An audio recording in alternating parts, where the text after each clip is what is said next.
Good morning, everyone. We're from Aspect Studios. We're landscape architects working on Gadi country, designing and delivering public space across Greater Sydney. We care deeply about our city, and we're here to propose that Sydney does not need more parks. At least, not more of the same. That's because the park as we know it has evolved from the gentlemen's estates and pleasure gardens of long ago, but these were mostly private places. So, what if our parks looked more like our libraries and our schools? Public places that we commit to funding over time, and in the process enable things like staffing and programming.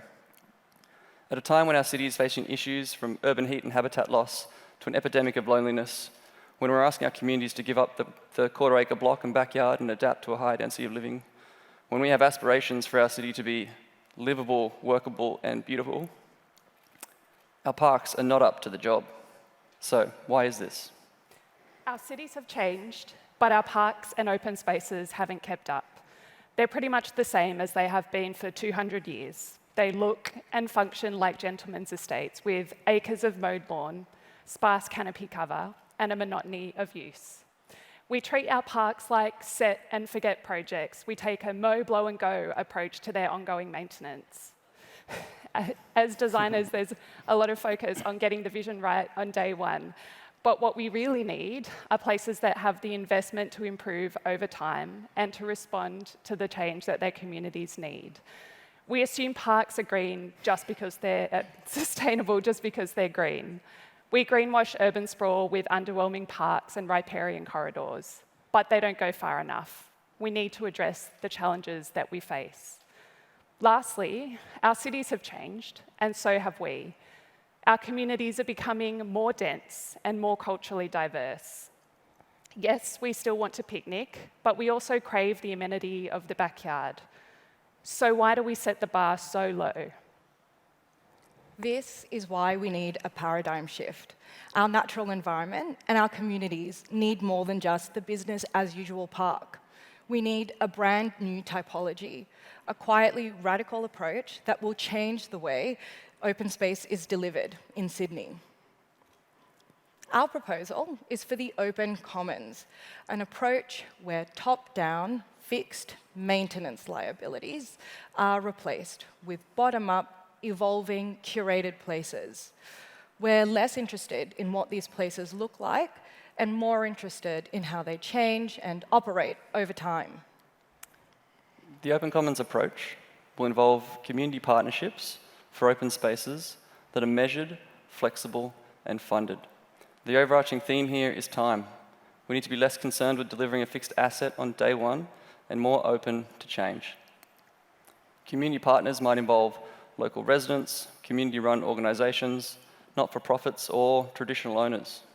The key difference to community consultation is that partners will play an ongoing role in a process that's led by them, not by government.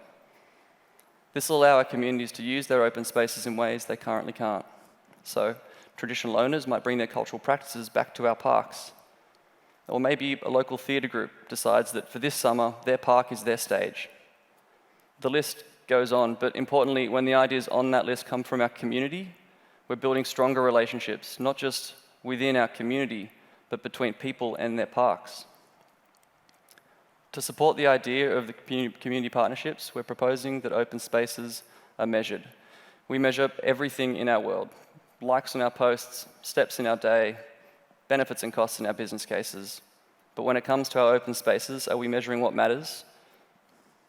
Measuring our spaces would combat the set and forget nature of our traditional target setting, like canopy and open space targets. Instead, we could be continually monitoring biodiversity or asking our communities how invested and at home they feel in their spaces. Together with this, we need to give our open spaces the flexibility to change. As designers, there's a lot of focus on nailing the vision on day one. But we think, as a team, that it's about time that we accept that our cities and communities are constantly changing, and our spaces need the flexibility to change with them. The design brief for parks hasn't changed for generations, but centering flexibility would make them our own. Our open spaces should be platforms for us to realise the full scope of our needs. Imagine if the diversity of our open spaces reflected the diversity of our communities. But how do we afford this? We're proposing that funding into open space is split between day one and ongoing costs. When I was on mat leave with my daughter, my saving grace was the magic yellow bus, a truck that would land in different local parks with mountains of toys, books, and best of all, an adult to tidy it all up when you left. So, much like libraries have librarians, parks could have parkarians, someone who helps communities do what they want in their open space. They might manage a toy library or set up a bocce tournament.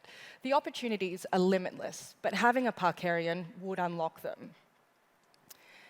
The open commons are scalable and adaptable. They can be applied to new and existing parks. But by rethinking what the park is, we can go beyond the traditional boundaries of green space to rethink our streets, our squares, even our golf courses. We need our open spaces to go from static capital investments to dynamic places of social infrastructure.